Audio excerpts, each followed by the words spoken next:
I do really believe 100% from every part of me that everyone has the capacity to be able to do the things that they want and not to be held back by the mental baggage that's in our head that we want to push through.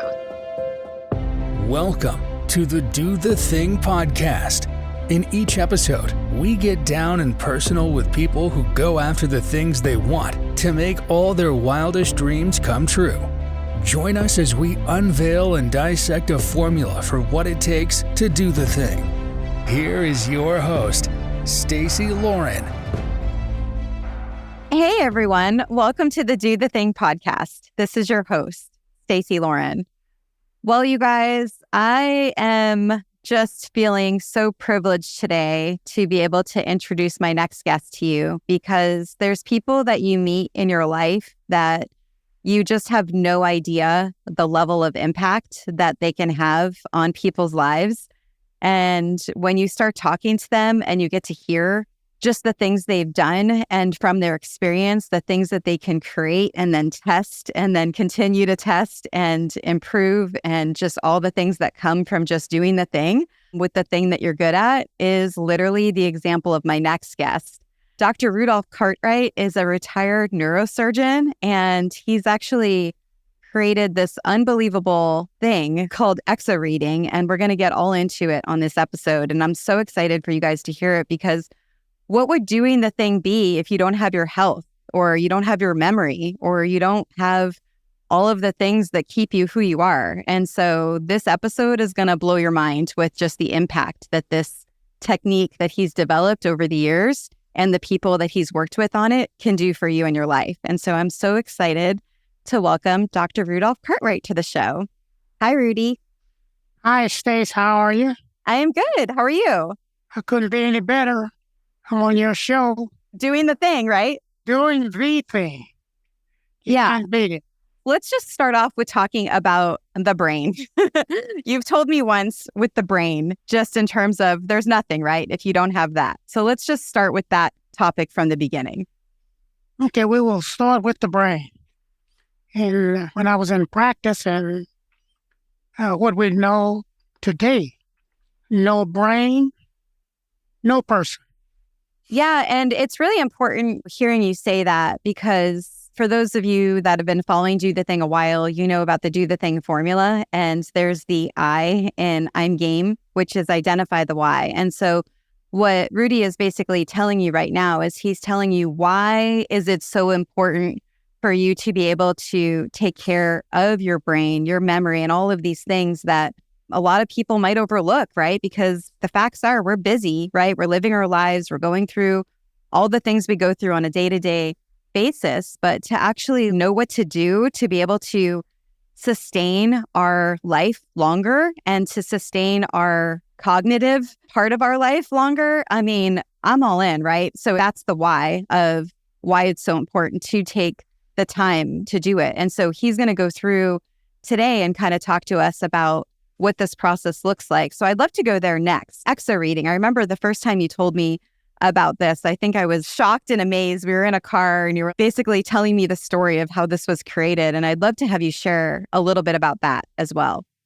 Okay, I talk about it in one of my books, but when I was in practice in Atlanta, Georgia, I was driving home from my office, preparing to make lay rounds at one of the hospitals that I practiced in.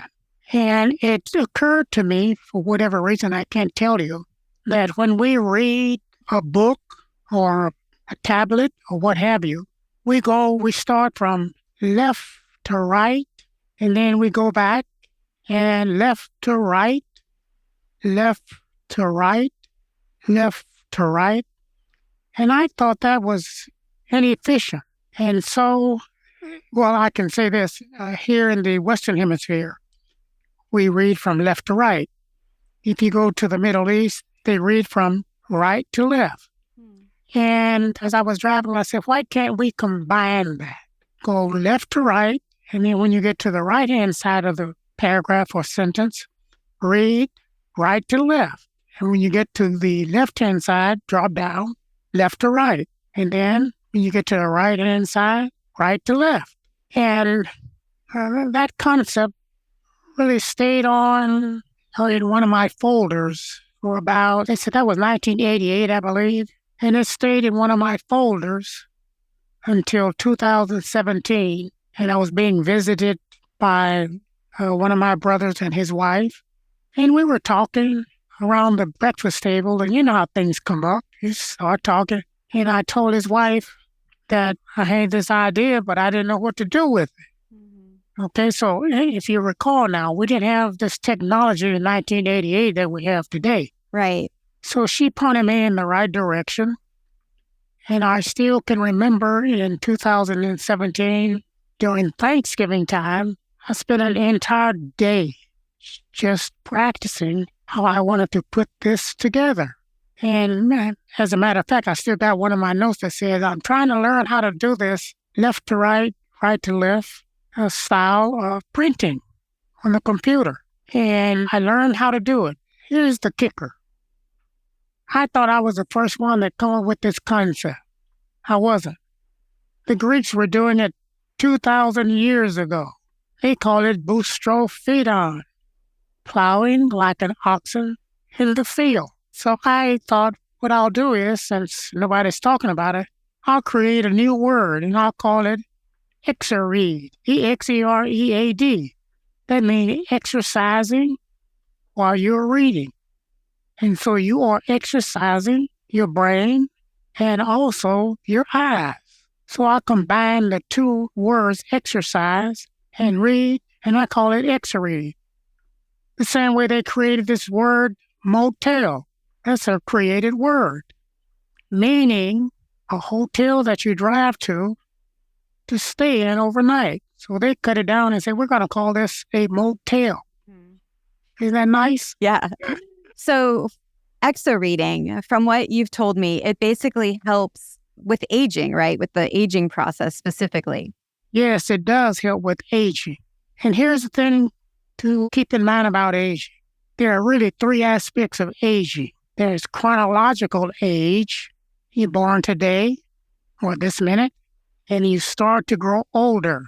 Just keep living. If you live another year, you'll be older than you were the year before. So that's chronological age. There's also a biological age. Keep living. Your biological age will slow you down. If you tell me that you are age 60 and you can do the same thing that you did at age 18 biologically, you didn't do much at age 18. Okay? And the third aspect is physiological combined with how you think.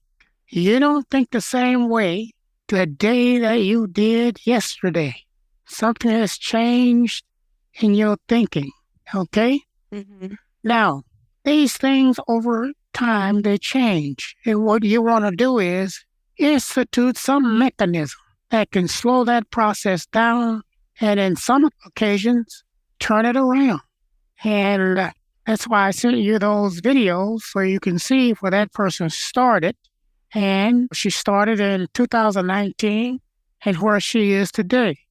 Yeah, and I'm glad you brought that up. Let's talk about those videos. So one of them I saw had just basically she got her sense of smell back just after using Exereading as a mechanism. I'd love to hear more about that experience too. Well, we had been talking off and on for a number of weeks. And then one day she lives in one of those assisted living homes. And she asked me a question. She says, Dr. Cartwright, I've been noticing that I've lost my sense of smell many years ago, and it became apparent to me that she's talking about herself, that her sense of smell had come back. Boy, I really thought this is really great, because what we've noticed is that she's noticed some change in her biology, a change for the better. She can smell now. So I said, Heather, that's her name. I said, what you got to do now is, since you're at this assisted living home, and we know you're in a wheelchair and have been in that wheelchair for 10 years or longer, I said, you have to ask them to get you up on the parallel bars. I said, don't let them turn you down, because what we want to do is we want to have you stand up with help right next to the parallel bars for 1 second or 2 seconds or 3 seconds. And if you stay at it, you'll get better. And of course, you got to read this book, which is written in the Exeread format. She agreed. And over time, she regained the ability to stand up, not only for seconds, but for minutes. And then not only for minutes, and then for hours. And we lost contact with each other. And she had my email, and she started to send me her status as of December 2023. And I sent those to you. And I was really, really turned on by her staying at it, being focused, being persistent, and getting where she is today. And as I told you, she told me back in 2019, her job was to get out of that wheelchair and go on a cruise. Well, I think I mentioned it to you that I talked her into stopping here in San Diego on a cruise, and she agreed, and she's agreed to stop here next September. And you'll get to meet her, Stacey. I'm excited. How does it feel to know that something that you've devoted your life to has now helped change her life, where just by her being able to follow the system that you've put in place, and then she's followed it, and now she's reaching these benefits? It feels wonderful, mainly because I have been a reader as far back as I can remember. Even before I went to elementary school, I was reading something, and I would bring things up to my dad, and he would try to explain things to me. And if I didn't understand it, I would try to go look it up on my own. But at any rate, it feels great. But the important thing is that a number of things that we do that should help us, and we find out that they don't, then here's another avenue to try, because you never know unless you try. And we used to say in the old days, nothing beats a try but a failure. So you got to try. That is, if you want to do better, you got to try it. And you got to stay at it. You can't just say, oh, I give up, because you might give up one day too soon. Yeah, that's such good do the thing advice to be able to reframe failure and what that looks like. I'd love to know, why do you think Exereading works? Why does it actually work? It works because you are being introduced to something that is new or novel to the brain and your immune system. Those two go hand in hand. You can't have one without the other. You know, your immune system fights off all kinds of diseases, as well as cancer. But your nervous system runs the show. As a matter of fact, part of your immune system resides in the substance of the brain. So when you have one, you're helping the other. And now what we're really doing is that we are addressing the brain's substance, the volume of the brain. We don't talk about it a lot because now you're getting into that high-tech area where those scientists talk among themselves. But when you talk about improving the substance of the brain, what you're really saying is you are improving the electrical aspects. And when that is improved, you improve. No brain, no person. So you guys, just so you know, so basically, in order to be able to use this as a mechanism to help with memory, aging, or whatever else you're wanting to do, because there's a lot of different benefits that it has, basically you get the book and then that's it. You get the book and then you follow the system that he's laid out in the book. So it's really in 15 minutes a day, they're able to make a massive improvement in terms of their aging and all the good things. Yeah, 15 minutes per day. But you have to do 15 minutes each and every day. And when you think about it, 15 minutes is not really a long time. If you look at the number of minutes there are in a 24-hour period, 15 minutes is not even 1% of that. As a matter of fact, there are 1,440 minutes in a 24-hour period. Okay? Yeah, that's good. That's really good.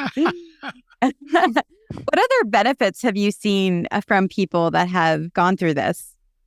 I have seen people, and I think I sent you one of these Zoom meetings we had where she talks about her learning to Exeread and then getting her memory back. She's 39 or 40, getting her memory back to where she was age in her 20s. And I think If you recall, if you go back and listen to it, someone mentioned, we were recording this. Someone said, yes, they were thinking the same thing because it was an impromptu testimonial. No one asked her to say it. We didn't know it was going to come up, but it did. That's another one. So by her reading 15 minutes a day using Exereading as a tool, her memory was able to get back to when she was in her 20s. That's what she said. And what we're really talking about, Stacey, we're talking about addressing the aging process, okay? Mm-hmm. And when you address the aging process and it's the correct thing to do, you get better. You get better. And they talk about in the scientific literature about the brain volume. I have been reading about brain volumes for several years, and I got good images of what they publish. And it occurred to me what they're really talking about is the volume of communication, one area of the brain communicating with another area. That's what they mean about improving the volume of the brain. They're talking about one area communicating with another area. And when I think about that, it's really great. Yeah, so it's basically turning on these different areas, which is then what's making all of these things happen because their brains almost, and I'm just totally putting a shot in the dark from what we're saying, but it's almost shocked because it's doing this new thing by reading backwards and forwards. So then all these things are now firing. That's correct. Now, yeah, I noticed you said backwards and forward. It's really not reading backwards. It's reading forward in the opposite direction. Let me explain. You have a car, don't you? Yes. Does it have a front end? Yes. Does it have a back end? Yes. So if you back out of your garage, you can turn that car around and back it into the garage, right? Mm-hmm. So the cars have a front end and a back end. So do the letters of the alphabet. And what I want you to do, we're going to look at these uppercase letters. We used to call them capital letters, but they call them uppercase letters. That's okay. Same thing, synonym. If you print or type an uppercase A, one side of that A, the right-hand side of that A, looks the same as the left-hand side of that A. Is that correct? Mm-hmm. I want you to type or write an uppercase B. The right-hand side doesn't look the same as the left-hand side, does it? Right. Or do they? So what you can do, if you take that B and put it on the right-hand side of that page or line and flip it over, where the front part of that B is pointed to the left-hand side, that is forward in the opposite direction. Do you agree? Yes. That's what Exeread is all about. It is taking words, okay, like wow. We can write that wow in a certain way on the left-hand side of that line, and you can take that wow and flip it and put it on the right-hand side, and now they are both forward, going in the direction of reading. That's what Exeread teaches you to do. Yeah, and it's almost like you've been able to really create this system that's so simple to use and can make such massive results. What do you think about it? Is you're able to do it in such a short amount of time? And then the results, I guess, because it compounds, huh? Because every day you're doing it. And every day, it's compounding. Yeah, every day you're doing it. I'd love to hear just how you even got to write the book. What did that take? Because I'm imagining all the research that you did and all of that. How was that? Oh, don't get me started. Yeah.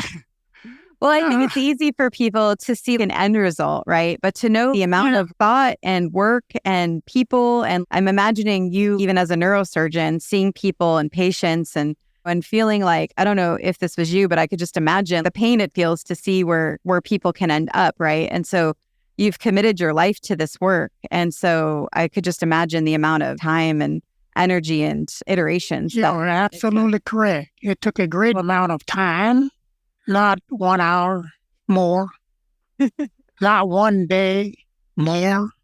And I mean, if my wife was in here, she would tell you, 8 hours a day, some days 10 hours a day, 12 hours a day. Here's the thing, and he's expired now, but John Kenneth Galbraith, the great Canadian economist, says you cannot write a book unless you sit down and do it each and every day. He's correct about that. You want to write a book, you got to sit down every day. Some days, he said, you can't get one word written on that piece of paper.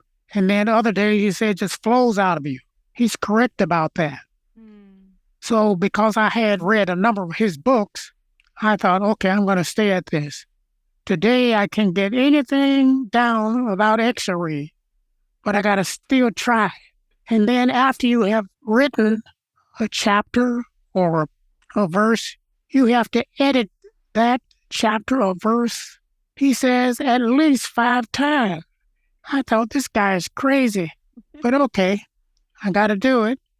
And then after I had it, would write a page, I would send it to someone, one of the gentlemen who was good at teaching. And said, no, Cartwright, you didn't put that comma in the right place. You didn't put that semicolon in the right place. You didn't put those quotation marks in the right place. You got to do it here. This, and you got to rewrite it. So it took me a while. But because I had decided that I was going to do it, I stayed at it. And boy, the other thing is I had to find a place to publish it. And Amazon agreed to take it, but I had to go through another person to put it in their shape. And this person and I had a disagreement about something, and we had to resolve this dispute. And I had to tell Amazon, there's no dispute here, it's just that he wants to take away what the book is all about. So there's no dispute. So we all agreed to do it in this manner, and we come up with the book. Mm-hmm. So it took a while. Yeah. And I want you guys to notice something for the listeners, because I know so many of you are aching to write the book, right? It does take that consistent action to be able to do whatever it is that thing is you want to do, whether it's improve your memory, write a book, exercise. It's just being able to be committed to it each day. And so other amazing thing that it is since you went through all of that work, now it's living. This book is alive, right? And it's actually able to be something that people can use every day, which to me is amazing. It's like you did all that work and now it's able to be in as many homes as you want it to be. That's correct, but that depends on Stacey. Here's the thing. If you want to play baseball, basketball, football, ice hockey, just pick a sport. You have to practice and practice and practice some more till your coach quits blowing the whistle, and he'll tell you where you made your mistakes, or she will tell you where you made your mistakes. But you got to stay at it. You can't say, well, I came to practice today. I don't have to come in until the season opens. I don't think so. You want to be an Olympic star, you got to practice at it, and you got to stay at it. If you don't win that trophy this year, you got to wait again, come back again. But in the meantime, you got to continue to practice. And that's what we're asking individuals to do. I say this, if a person is not willing to practice 15 minutes a day, at least, don't bother to get the book, because it's about your being helped. That's what it's all about. And so you mentioned that one person with the memory and how it changed to, I think she said she was in her 30s, but then it made her to have her memory in the 20s. And I was just wondering, what else have you noticed in terms of memory? I feel like that's such an important topic that a lot of people don't talk about, is how to really slow down those signs that can come up as we age. Someone sent me their water skiing. Okay, this person is in her 60s. And she has MS again, along with every issue or problem that we have. Aging plays a part. If you can address the aging in an appropriate fashion, you'll get better. We tell them that up front. But we say, don't bother with this book if it's going to be off and on, off and on, off and on. Because the human body is not designed in that fashion. It doesn't say, oh, I'm living one day and tomorrow I'm not living. It keeps living. So you have to practice and live along with it, and at the same time, have the correct thought processes in saying, I'm going to get better. I mean, who goes to school, take a course and say, I'm taking this course because I'm going to fail it? Who does that? Think about it. It's true. See, you go to school, you pay to go to school, your parents pay for you to go to school to do what? Pass. And you'd better open a book. If you don't study what that instructor is teaching, you won't make it. So we're all about living it, practicing it, and knowing that we're going to get better. Think about it. Who says, I am going to drive from San Diego to New York City, but I'm not going to get there? It's a really good point. It's a really good point. No, I'm going to drive to Washington, D.C., but I'm not going to get there. Who does that? So if you want to drive to New York City, you got to stay on the road, and you got to stop and get some fuel, fill up along the way, and get better. Mm-hmm. Does that make sense? Oh, totally. Yeah. So the other thing that I'm just thinking about too, that I think the listeners should hear about, because there's something about when you're passionate about something and then you've created a system for it, right? And you wrote this book, you're not done. This is your life's work. From what I've been able to tell, you've devoted so much to this because you see the impact it has on people and what it can actually do for them with such a minimal amount of time. And I know that now you're exploring Exereading and other things we had talked about with music and some other things. I'd love to hear a little bit more about that too. Yes, music. In music, there's always tune that they write, and then someone may or may not come along and add words to the tune. And one day I'm sitting next to a person who's playing the piano. I said, do you mind if I send you a piece of music that I've created? And I explained to him, I want to know if you can play this. In other words, you have a treble clef and a bass clef, treble clef and a bass clef. Now, I want to know, you start over from left to right, and then you go back left to right. I asked, can you see if you can get over on the right-hand side of the sheet music, drop down, and you got to play the notes, but they'll be written in reverse order. This person looked at me and, are you crazy? I said, no, I want to know if you can do it. There's a reason. Music, really, when you really look at music, the way it's written and the way they play it, it's another language. It's a foreign language. So if you can take music and get over on the right-hand side, drop down and play it in the opposite direction, you are really helping the human brain. Mm-hmm. A few people can do it.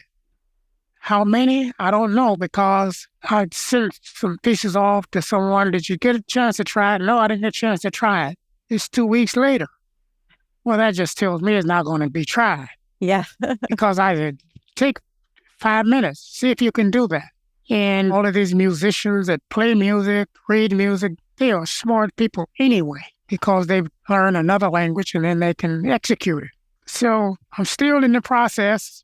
I found one person located in Las Vegas, Nevada. And I think 2 months ago, I asked that person if they could write me a 3.5-minute piece of music that's new, never been published before. Because if that person can do that, I can convert it in the Exeread format, send it back to them and say, now play this.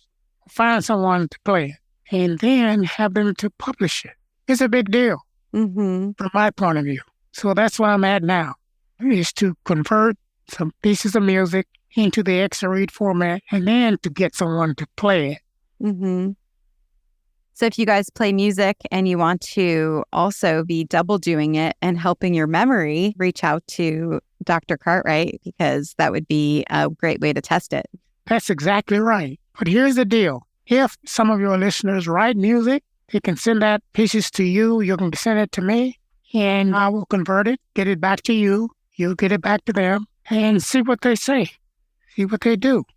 If you notice, I always say I have to go through Stacey. That's the way I'm built. I start with someone, I want to stay with them, and that's the way it is. So what would be your number one piece of advice for people on doing the thing? And the thing is anything. It's going after your dream. It could be improving your memory. It could be becoming a surgeon, any of these things. But what's the common thing that you think would be something that would help people to be able to take action on whatever they want to do? The common denominator is to make up your mind what you want to do. Once you have said, I want to do this, you have to make a resolution. Okay? Mm-hmm. And then you have to say, I'm going to keep this resolution. You hear individuals talk about, I made a New Year's resolution. That's only part of it. They didn't say, I'm going to keep this resolution. And then once you have made up your mind to keep the resolution, keep it. No matter what, keep it. Because there's always going to be something to try to throw you off the path that you've selected. So make your mind up on what you want to do, then focus on it, and then do it and keep it. That's the way it is. You can't say, I am going to make this Olympic team, but I'm not going to come to practice. I'm not going to stumble and get up. I'm just going to quit. No, because when you think about it, the only thing you have is the rest or remainder of your life. So go after what you want, and you'll get there.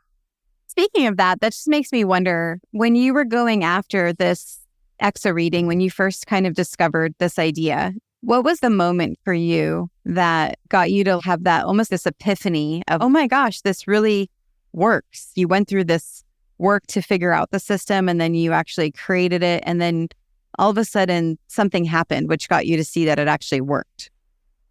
I don't think that was just one moment.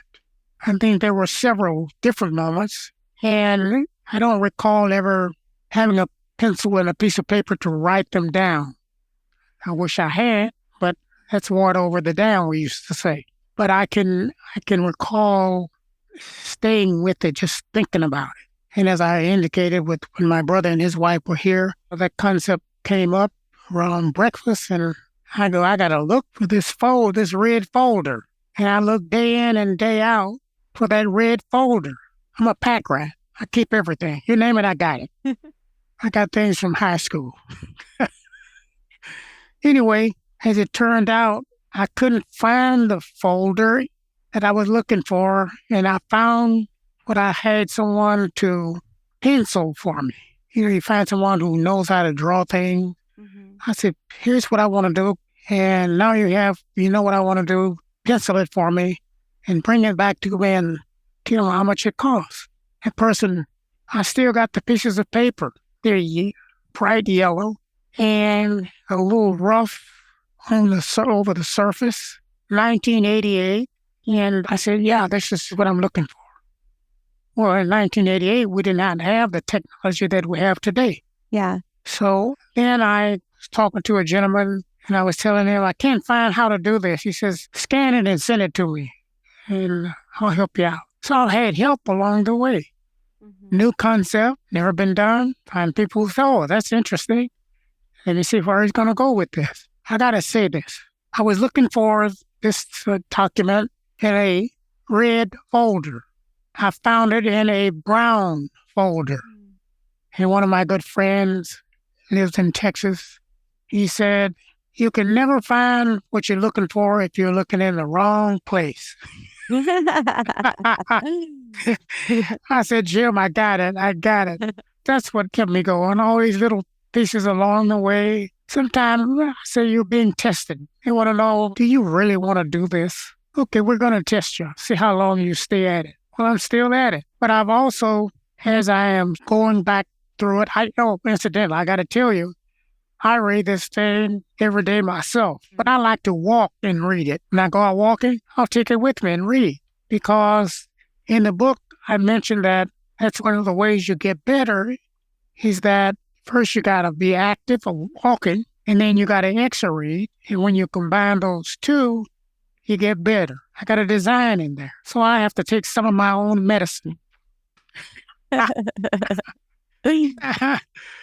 I'd like to hear, is there anything I didn't ask you that you wish I asked you? No, I did not come into this session with you to think about or talk about what I wish you would do. because then I don't learn anything. I don't. Yeah. I have to listen to what you say at the spur of the moment, my spur of the moment, and then see if my brain can take that and give you an answer. And so far, I've been able to do that, I believe. You may come back and say, all right, you did. But that's, as I told you, that's okay with me because that's the way I get better. I get better by yours causing me to stretch a little or a lot. Yeah. Okay? So that's the way I get better. Since going over these different aspects with you for the past week that I would send you, I have come up with some new ideas, new concepts. For example, if your balance is off, I know how to create a digital exercise for that to get better. Balance is a big deal.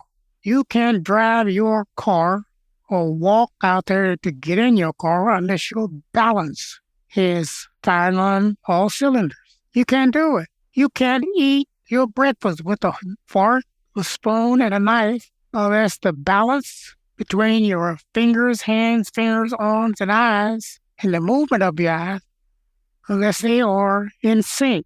So balance is a big deal. For example, there are individuals who are up in age, past 60 usually, and you'll see them walk with a cane, and you might ask them, how did that cane, why are you walking with a cane? And they'll tell you, our balance is starting to get bad, I don't want to fall. Well, we can help you. I am one of those individuals. If I see someone who has certain issues, I'll go over and ask them all about what's going on. For example, me and my wife, I call her Sweets, and Sweets and I were in the airport in Atlanta, Georgia. We were flying back from Connecticut. I had been reading up on phantom limb pain. And you've heard about phantom limb pain, right? And this pain is coming from an area of the body, an extremity that's been chopped off. And I see this person over there who part of her right calf was totally gone. And I had been reading that they have this phantom limb pain. And if they participate in a certain aspect, would that pain go away? So I thought, I see this person, I go over and introduce myself. She had false limb, calf, all the way down to the foot. I said, look, I've been reading up on this phantom limb pain. And I have been reading up on, they give it another name, I call it Exereading. I said, does that phantom limb pain respond to this issue? She says, big time. It goes away. And I said, really? She says, yes. And I says, I got it. And back over to Sweet, guess what? This book will help. Wow. Phantom limb pain. And that person told me no ifs, no ands, and no buts. That's incredible. It is incredible. And please share with people. So in terms of they're listening and they're like, okay, how do I get this book? What does that look like? And then why do they want it? Do you want to just kind of talk to the person listening right now about what it could do for their life, where they can get it, and all of that good stuff? Where they can get it, here's what I would like for them to do, if you don't mind, Stacey.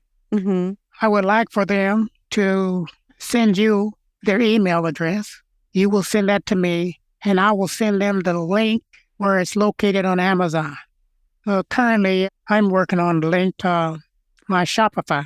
Right now, you can get this book on Amazon, and I can send them the link to it. Or what I could do, Stacey, since this is your area of expertise, I can send you the link, and you can pass it on to them. Oh, yeah. I could put it in the show notes. Yeah. Okay. So what I could do, I'll put the link in the show notes. And then if you guys are wanting to even work with Dr. Cartwright one-on-one, you could always email me at Stacey@dothethingformula.com, and I can help get that coordinated as well.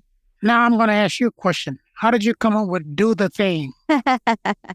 It was a really fun process where I was writing a book and ended up, actually, it's funny now that you're saying that, it comes from memory, is I was talking to a book strategist about my book, and she wanted me to kind of go over all the times that it was hard for me to do the thing, because in order to have it be a good book, she said it had to have some struggle part of my story.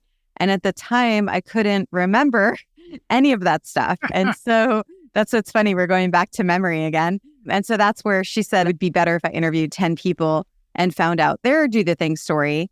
And that way we could incorporate those stories in the book. And so that's when I was like, well, if I'm going to interview people, I might as well just start a podcast. So that's when that started. And then after I did 80 interviews, I dissected a formula for what helps people do the thing. And each person had these common patterns in their story. And after I dissected the formula, that's when I decided I wanted to test the formula. And that's when I started my first Do the Thing challenge. So that's where the community came in. And now I'm running challenges in the group for the last year and a half. And it's been really fun. Okay. And with that, it's about 15 seconds to go. And you had the last word. Well, thank you so much for joining. This was so wonderful getting a chance to do this with you. I really appreciate it. Thank you for offering. And for the listeners, do the thing. Don't wait for opportunity.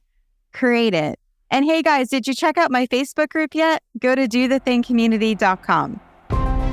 Thanks for listening to the Do the Thing podcast.